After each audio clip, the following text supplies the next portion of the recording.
Seperti janji saya kemarin kepada saudara, saya ingin melanjutkan kembali apa yang saya bagikan kemarin. Kita masih bicara tentang cara Tuhan menuntun umatnya. Kembali kita baca ayatnya Yeremia pasal 29 ayat yang ke-11. Ini pijakan dalam renungan kita pada pagi ini, saudara. Yeremia 29 ayat 11, mari Bapak Ibu Saudara kita sama-sama membaca ayat firman Allah ini. Sama-sama ya, 1, 2, dan 3.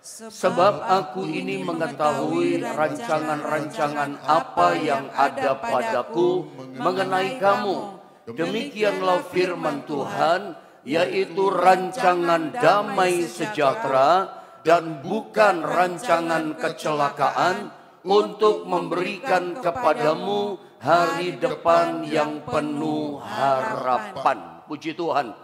Kemarin saya katakan kepada saudara, saya ingin mengulang sedikit nyambung pada poin yang ketiga, bahwa pengajaran firman Allah ini tentang yang namanya bagaimana cara Tuhan menuntun kita sebagai umatnya, ini perlu didengar dan perlu sesungguhnya dipahami dan dimengerti dengan baik oleh semua orang Kristen, bahkan sebanyak-banyaknya orang Kristen. Kenapa penting? Karena hari-hari ini menurut saya banyak kita menjumpai, saya melihat orang Kristen yang menyebut dirinya percaya pada Tuhan tanpa disadari dalam perjalanan kehidupan kekristenannya itu nyasar. Atau kata lainnya adalah tersesat.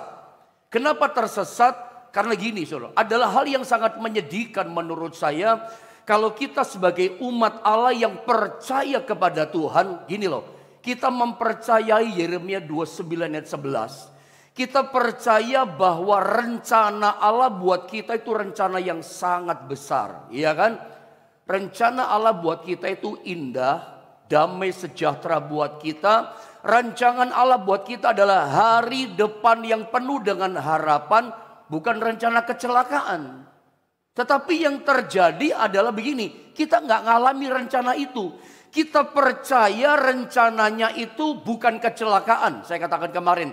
Tapi justru yang terjadi adalah kecelakaan demi kecelakaan kehidupan yang kita alami.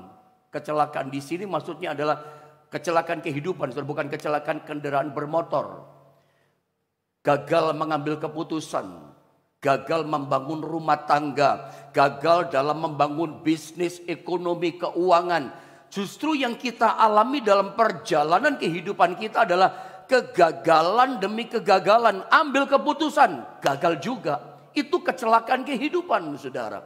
Nah, yang saya mau katakan, ini yang saya sebut, inilah yang saya beri nama. Ini namanya perjalanan kehidupan kekristenan kita itu tersesat dan nyasar. Maksudnya gini, harusnya kita tidak berada di titik itu. Tapi ternyata justru kita berada di situ. Ini namanya nyasar. Kenapa kita bisa mengalami itu? Ini penting kita renungkan. Makanya Yeremia 29 ayat 11 kita perlu pahami bahwa Tuhan itu ternyata Dia itu ingin menuntun kehidupan setiap kita selama kita hidup di dunia ini. Nah, ini penting dipahami. Kenapa sih ada umat Allah hidupnya nyasar, mengalami kegagalan demi kegagalan? Harusnya rencana Tuhan, role-nya buat kita, jalannya buat kita adalah masa depan penuh pengharapan. Tapi kita justru ada di titik kebalikannya, kesasar ke kanan, ke kiri, muter haluan gak karuan. Kita mesti pahami dalam Yeremia 29 ayat yang ke-11 ini, bahwa ternyata Tuhan itu sungguh-sungguh ingin menuntun kehidupan kita selama kita ada di dunia ini. Nah, dengar baik, kalau kita sebagai umatnya rela dan kita mau dituntun sama tuntunan Tuhan, Anda dan saya dijamin oleh firman Allah, kita semuanya pasti akan sampai kepada destiny rancangannya besar itu.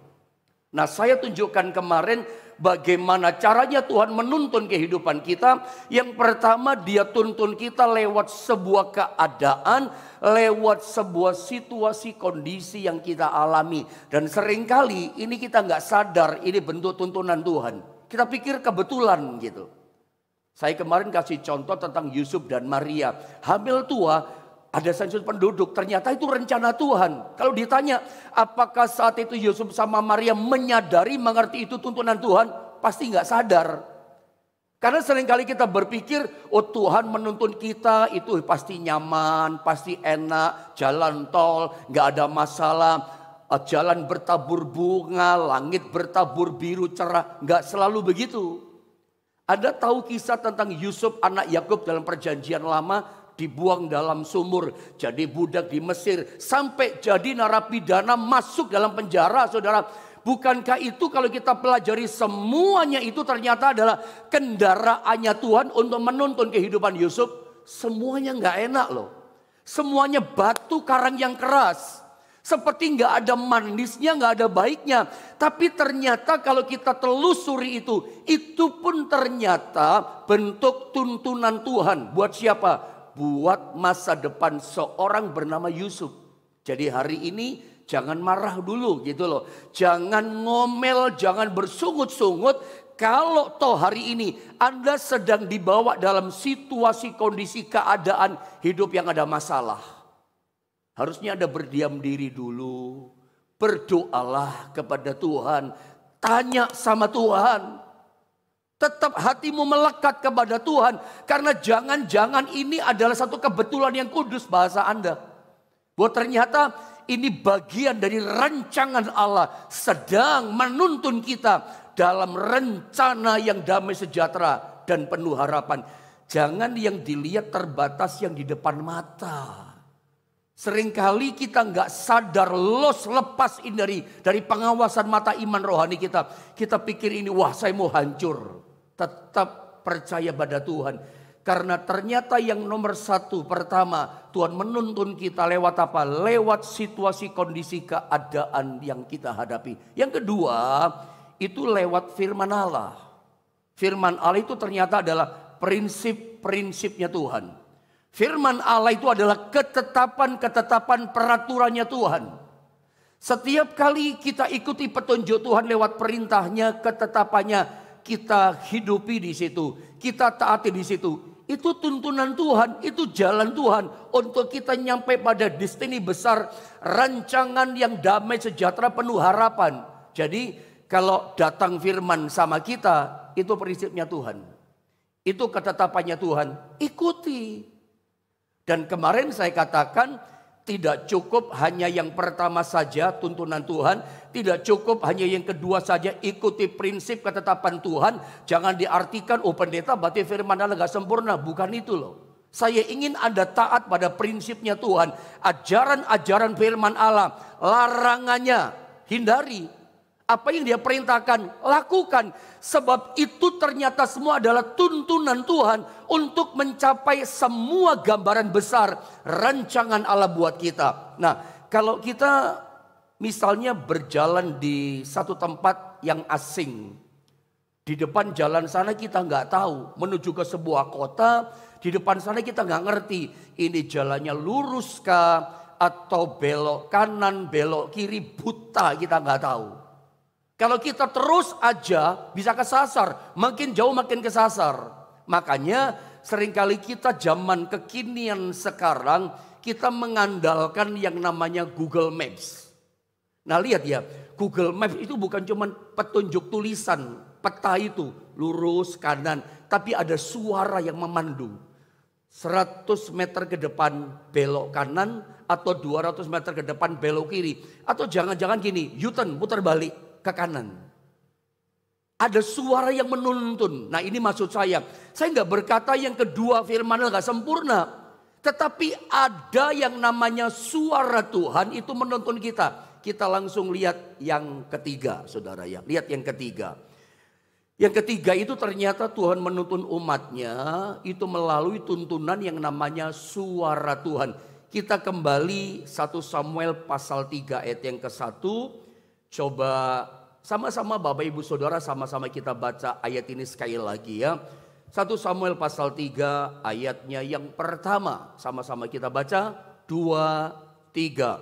Samuel yang muda itu menjadi pelayan Tuhan di bawah pengawasan Eli.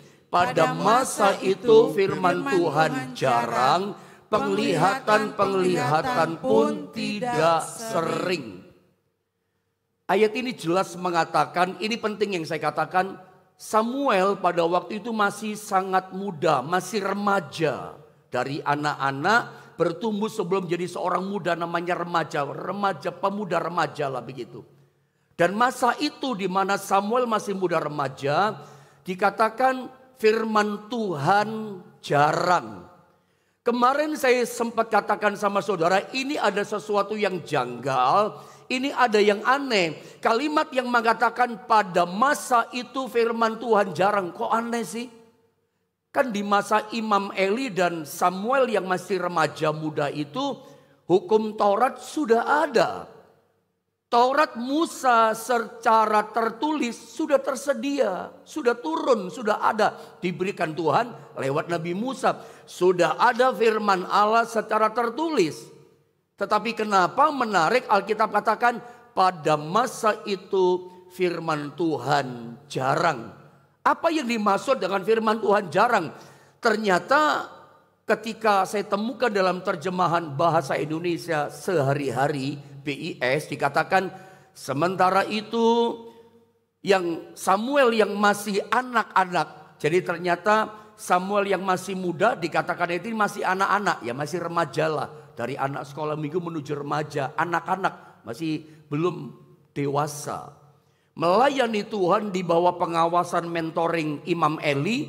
Pada masa itu dikatakan jarang sekali ada pesan dan penglihatan dari Tuhan. Ternyata firman Tuhan yang jarang itu adalah pesan Tuhan. Maksudnya apa ini? Kan tertulis sudah ada. Pesan Tuhan maksudnya adalah Tuhan berfirman secara langsung. Dan itu dibuktikan nanti saya tunjukkan pada ayat-ayat selanjutnya. Makanya saya katakan kita bukan hanya butuh ketetapan prinsip-prinsip Tuhan, peraturan Tuhan yang tertulis atau yang kita dengar itu kita taati, kita hidupi. Coba lihat dulu ayat ini, Amsal 14 ayat 12. Kadang kita sebagai manusia kalau kita jalan ya, kita berpikir oh jalan ini benar. Saya baca ayatnya, Amsal 14 ayat 12. Ini pentingnya yang namanya tuntunan pesan Tuhan atau suara Tuhan yang datang dalam hati kita. Perhatikan, ada jalan dikatakan yang disangka orang lurus, tetapi ujungnya menuju maut. Saya mau tanya dulu sama saudara sebelum saya lanjut. Perhatikan pertanyaan saya. Kalau ada orang lagi jalan menyangka, wah jalan ini lurus. Berarti orang itu kira-kira menurut Anda, dia berpikir jalan itu benar apa tidak? Oh saya yakin dia berpikir, oh jalan itu benar. Tapi ternyata yang orang pikir jalan ini lurus, jalan ini benar gitu. Tetapi ternyata ujungnya menuju maut. Ketika dia makin jalannya makin jauh, jalannya makin dalam, makin jalan, dia baru sadar, lah kesasar. Ternyata aku tersesat, salah jalan. Ujungnya hancur, ujungnya gagal. Salah jalan itu bahaya. Saya suka bilang, kalau orang main catur salah jalan, ya paling-paling malu cuman kalah. Tapi kalau dalam kehidupan yang kita jalani realita ini, Anda salah ambil keputusan. Iya kan? Anda salah jalan. Wah itu bangkitnya susah. Itu bisa hancur lebur dan bisa tidak bangkit kalau gak karena mujizat Tuhan. Salah mengambil keputusan, tidak gampang. Contoh ya, orang pilih jodoh, mau menikah pilih jodoh. Ini jodoh dari Tuhan atau enggak? Ini kan susah. Apakah ketika seseorang memilih jodoh hanya cukup dengan firman Tuhan yang tertulis? Nih saya tanya sama saudara anak-anak muda. Apakah ketika kamu mau pilih jodoh gitu ya, apa hanya cukup terbatas hanya pada firman tertulis peraturan itu? Menurut saya nggak cukup. Kita butuh yang ketiga, tuntunan Tuhan lewat suaranya yang diperdengarkan kepada kita. Dia bicara lewat apa? Lewat hati kita. Anda bekerja di satu instansi atau perusahaan. ada bingung, ada tawaran besar gajinya di depan sana, di tempat yang lain. Ada memutuskannya gini, tetap kerja di sini atau saya mau pindah. Saya mau tanya, apakah itu cukup hanya dengan firman Tuhan tertulis dalam Alkitab? Bukankah Anda butuh tuntunan suaranya? Betul apa tidak? Bukankah Anda butuh pesan langsung dari perkataan Tuhan di situ? Nah, di sini kita mau belajar, saya ajak saudara lihat di dalam 1 Samuel pasal 3 ayat 1 tadi, itu Samuel masih anak-anak di sini. Pesan Tuhan, suara Tuhan sudah jarang. Mari saya perjelas, lihat ayat 3, loncat sampai ayat 7 saja ya. Saya baca ayat per ayat. Perhatikan kalimat-kalimat firman Allah ini. Lampu rumah Allah dikatakan belum lagi padam. Berarti masih belum terlalu malam, saudara ya. Samuel telah tidur di dalam bait suci Tuhan. Jelas ya, dia tidur tempat tabut Allah. Lalu Tuhan memanggil. Tuhan berbicara nih pada masa itu. Pesan Tuhan jarang, Tuhan berbicara jarang, tapi tiba-tiba masa itu Tuhan bicara, ngomong sama Samuel yang kecil. Teman persoalannya Samuel belum mengenal Tuhan. Nah lihat, lalu Tuhan memanggil Samuel, Samuel. Lihat, dan ia menjawab, ya Bapa. Ini pelajaran penting loh. Tuhan bicara, Samuel mendengar. Ini poin penting yang pertama yang saya tangkap dalam ayat ini. Kalau Tuhan bicara, kita bisa mendengar. Samuel yang kecil bisa mendengar. Lihat ayat berikutnya, ayat 5. Lalu berlarilah ia kepada Eli, kepada mentornya. Serta katanya, ya Bapa, bukankah Bapak memanggil aku? Tetapi Eli berkata, aku tidak memanggil, tidurlah kembali. Lalu pergilah ia tidur. Lihat ayatnya yang ke-6 dan 7. Dan Tuhan memanggil Samuel sekali lagi. Samuel pun bangunlah. Lalu pergi mendapatkan Eli serta berkata, ya Bapak, bukankah Bapak memanggil aku? Tetapi Eli berkata, aku tidak memanggil anakku, tidurlah kembali. Lihat ayat 7. Samuel dikatakan, ini penting, menarik poin ini. Samuel dikatakan belum mengenal Tuhan. Garis bawahi kalimat ini. Samuel belum mengenal Tuhan. Firman Tuhan belum pernah dinyatakan kepadanya. Jadi di masa itu berdasarkan ayat ini, sebetulnya yang namanya mendengar suara Tuhan, itu setiap kita punya potensi mampu mendengarnya. Sorry, saya katakan begini. Saudara, hal mendengar suara Tuhan itu persoalannya, problemnya bukan mampu tidak mampu. Tapi persoalannya panca indera kita terlatih atau tidak. Dari awal saya ingin katakan mendengar suara Tuhan. Saudara dengar ya. Saat kita percaya pada Yesus, ditebus oleh darah Yesus, roh kita ditebus darah Yesus. Apa yang terjadi? Anda dan saya itu diberikan Tuhan mempunyai yang namanya panca indera rohani. Disitulah Tuhan bicara sama kita. Mendengar suara Tuhan itu urusannya bukan masalah mampu tidak mampu. Panca indera rohani kita terlatih atau tidak, itu maksudnya. Samuel yang kecil, yang belum ngerti apa-apa, yang masih ngango, yang masih bodoh sebetulnya. Nggak ngerti apa-apa kok. Tapi dia bisa mendengar suara Tuhan loh. Bukan masalah mampu tidak mampu. Dia pun tidak ngerti itu suara Tuhan kok. Dia tidak ngerti. Buktinya apa? Dia datang kepada Imam Eli. Bapak panggil saya kah? Jadi kayaknya suara Tuhan itu suara pria ya. Bukan suara wanita. Kalau suara wanita, saya yakin dia pasti datang kepada Tante Eli. Tante panggil saya kah? Ibu panggil saya kan? Enggak, dia datang kepada Imam Eli. Bapak panggil saya kah? Suara Bapak itu suara Allah dari surga, suara pria. Rupanya besar kayak suara Imam Eli. Dia pikir bapaknya yang panggil. Aku udah panggil kamu gitu. Nanti diajari, kalau nanti kamu dengar lagi panggil, Tuhan hambamu siap mendengar dan seterusnya. Dari poin ayat-ayat yang kita baca ini, poin yang saya tangkap ketika saya mempersiapkan firman Allah ini, materi ini yang saya mau bagi sama saudara. Poin yang pertama gini, kalau Tuhan bicara, kita bisa mendengar. Samuel mendengar Tuhan. Ketika Tuhan bicara, Samuel bisa mendengar Tuhan loh. Nah, sekarang saya mau lanjut pada poin ini. Ya, dari kisah ayat-ayat yang barusan kita baca, Bapak Ibu Saudara, apakah reaksi kita, reaksi saudara semua setiap kali kita mendengar seorang hamba Tuhan berkata, Tuhan berkata kepada saya. Saya bukan sedang mengeksploitasi bahwa yang mendengar suara Tuhan itu hanya hamba Tuhan. Samuel itu masih anak-anak loh, remaja. Dia bisa dengar suara Tuhan. Yang bisa mendengar suara Tuhan bukan hanya monopoli hamba Tuhan tertentu, rasul tertentu, nabi tertentu. Siapapun anak Tuhan lahir baru bisa mendengar suara Tuhan. Nah, pertanyaan saya, apa respon saudara, sikap saudara ketika mendengar ada seorang hamba Tuhan berkata begini, Tuhan berkata kepada saya, gini segala macam. Apa reaksi kita? Saya tahu jawaban setiap kita pasti beragam. Ada yang menjawab percaya, ada yang menjawab tidak percaya. Saya percaya ada suara Tuhan, itu pastilah. Karena kita latar belakang berbeda-beda.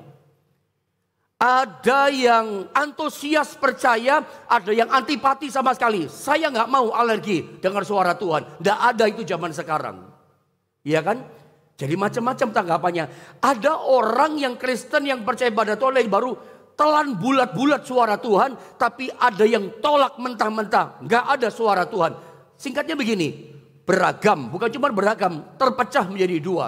Ada yang percaya, ada yang nggak percaya, ada yang pro, ada yang kontra. Ada yang telan bulat-bulat mentah-mentah, ada yang tolak mentah-mentah, nggak percaya sama sekali. Terpecah dua, bukan cuma beragam, saudara. Nah, yang saya mau bawa saudara coba lihat gambar berikutnya ini.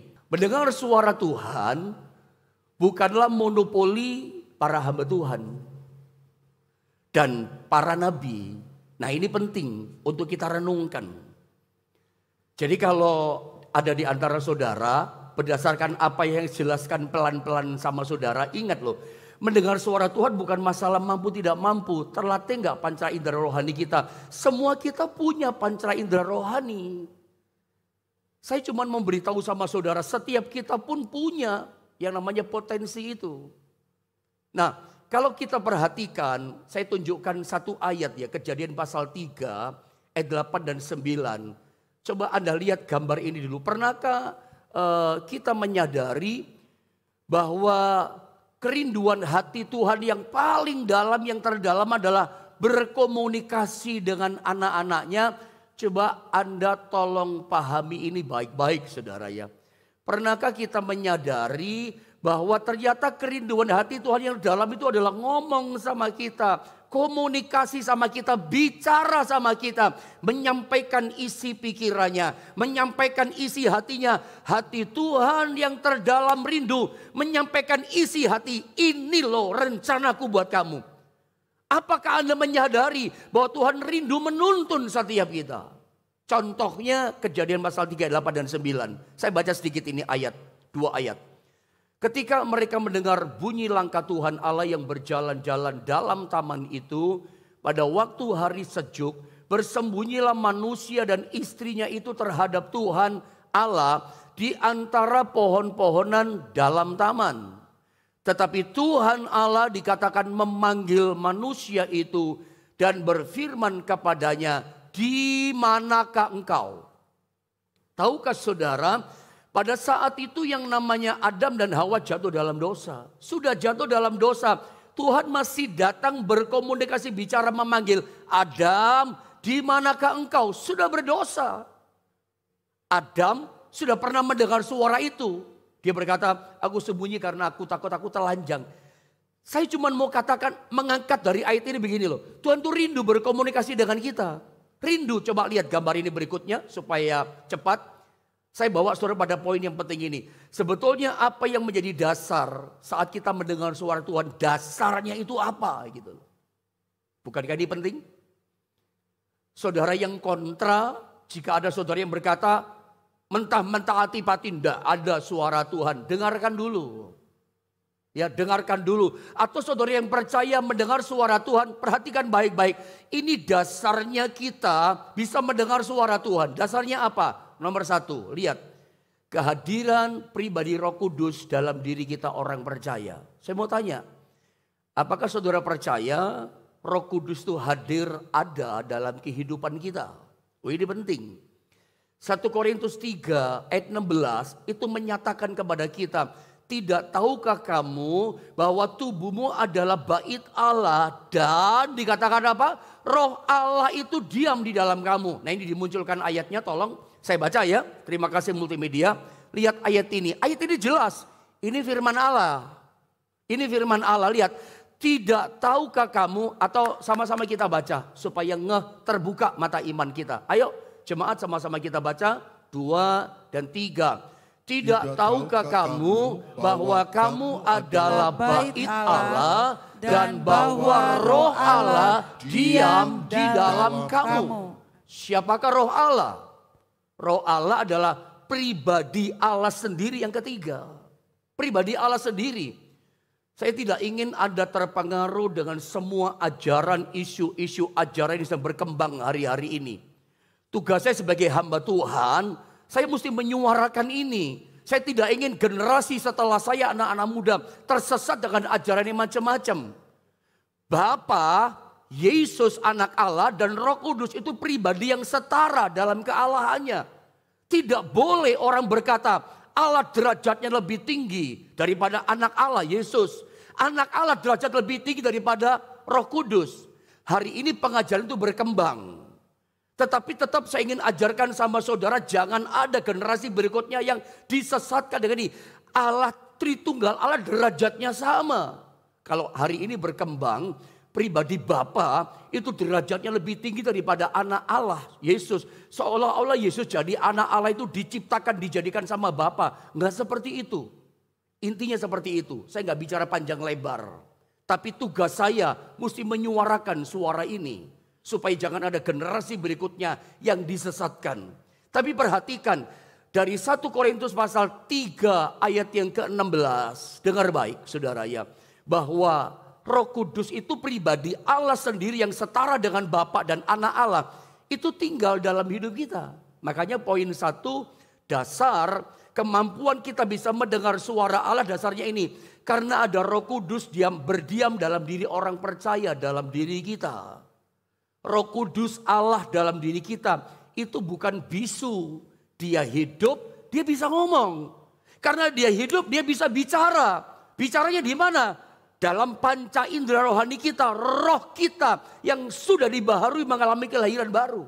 Itu dasar nomor 1. Ya saudara ya, dia bukan bisu, dia bisa bicara. Makanya dia bisa tuntun kita. Hei, keputusanmu itu salah. Jangan terus jalan. Ya, jangan berhenti langkahmu. Itu kan adakan suara, kadang hati kita berdebar-debar. Itu dia sedang bicara, berdiam dirilah dulu. Dasar yang kedua, dengan cepat, dengan waktu yang terbatas. Status kita sebagai anak. Bukankah ketika kita menerima Yesus, itu ada ya ayatnya ya. Yohanes pasal 1 kalau gak salah 12. Multimedia bisa bantu kita. Yohanes 1 ayat 12, status kita sebagai anak-anak Allah.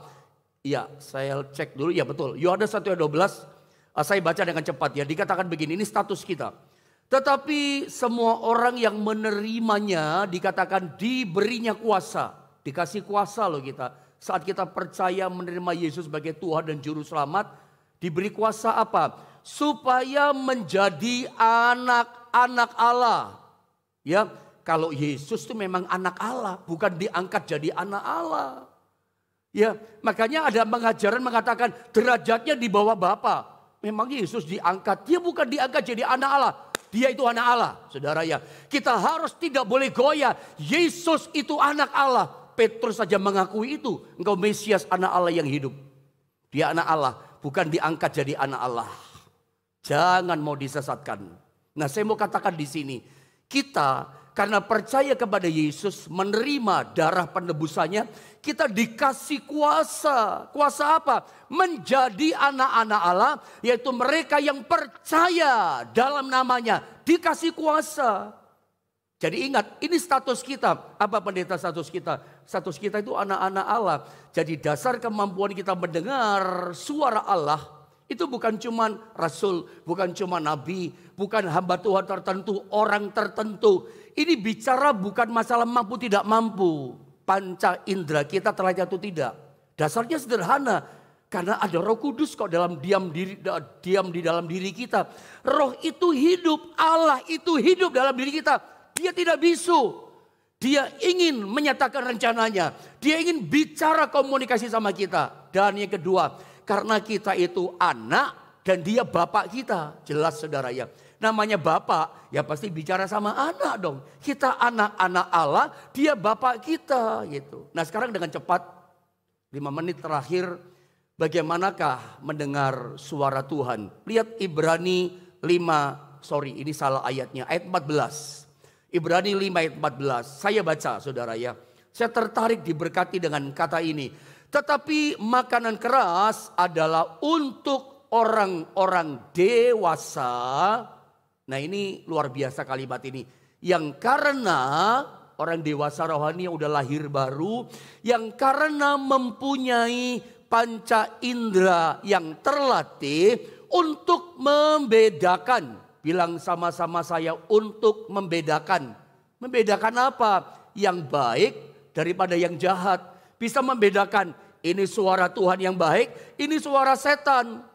Bisa bedakan, ada suara hati kita, ada suara Tuhan di dalam roh kita, ada suara setan juga yang kita bisa dengar. Panca indera kita, makanya ada kalimat ini bukan kebetulan, ada kalimat mempunyai panca indera yang terlatih. Jadi setiap ada dan saya, ini penting. Dari awal saya katakan, pengajaran firman Allah ini perlu didengar, perlu dipahami sebanyak-banyaknya orang Kristen. Sharingkan, bagikan. Harus mendengar pengajaran ini, bahwa ternyata Tuhan tuh rindu ngomong sama kita. Dasarnya bukan mampu tidak mampu, panca indera kita terlatih atau tidak. Bisa membedakan, ini baik, ini jahat. Ini suara Tuhan, oh ini suara hatiku yang terpengaruh sama suara setan. Bisa bedakan. Petrus pernah salah.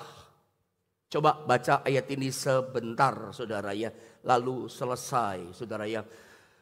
Matius 16 ayat 15 sampai 16 singkat saya baca. Lalu Yesus bertanya kepada mereka. Tetapi apa katamu, siapakah aku ini? Maka jawab Simon Petrus. Petrus menjawab. Semua gak bisa jawab. Petrus yang jawab. Engkau adalah Mesias, anak Allah yang hidup. Jadi Yesus itu anak Allah loh ya. Petrus pengakuannya. Lalu Yesus berkata begini. Berbahagialah engkau Simon bin Yunus. Bukan manusia yang menyatakan kepadamu. Bapakku di sorga yang menyatakan kepadamu. Petrus saat itu bisa mendengar suara Bapak. Itu kan poinnya. Petrus bisa mendengar suara Tuhan. Tapi aneh, di pasal yang sama Matius pasal 16, itu pasti bukan hitungan jam. Karena turun di bawah belakangnya perikop berikutnya, pasti juga bukan hitungan bulan. Yang penting gak ngomong soal waktu, hari, minggu, dan bulan. Tapi yang penting adalah hari itu Petrus gagal menangkap suara Tuhan. Karena ketika Yesus bicara tentang penderitaannya, Petrus ngomong gini, sekali-kali tidak akan menimpa engkau, Allah menjauhkan itu daripadamu. Yesus bilang apa? Enyah engkau iblis dari hadapanku. Enyah engkau iblis. Engkau bukan memikirkan kehendak Allah, memikirkan kehendak manusia. Itu kan jawaban Yesus. Jadi hari itu ternyata Petrus seorang rasul. Petrus seorang rasul. Seorang hamba Allah yang luar biasa dipakai Tuhan. Dengarkan, dia salah mendengar suara. Yang pertama dia berhasil mendengar suara Allah. Sekarang yang dia dengar suara setan dia dengar. Jadi kalau mendengar ada seseorang berkata, Tuhan bicara kepada saya. Jangan anti dulu, dengar dulu. Ya, uji dulu. Ini benar suara Tuhan. Karena Anda pun dikaruniakan bisa membedakan. Ini benar apa tidak. Doakan dulu. Tapi jangan juga tolak mentah-mentah langsung. Terima dulu, jangan tolak mentah-mentah. Terima, uji dulu.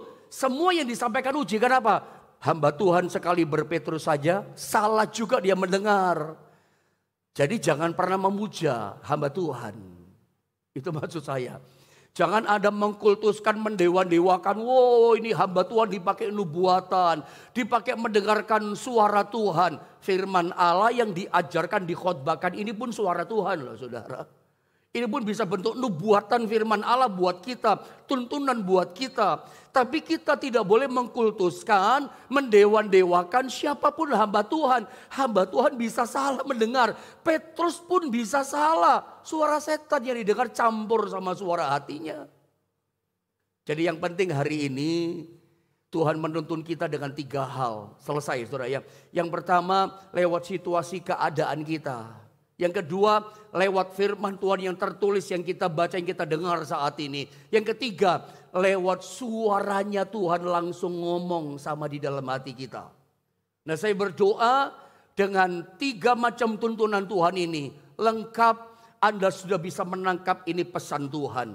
Dan saya berdoa buat setiap saudara, selamat hidup dekat dengan Tuhan. Selamat berjalan indah bersama dengan Dia.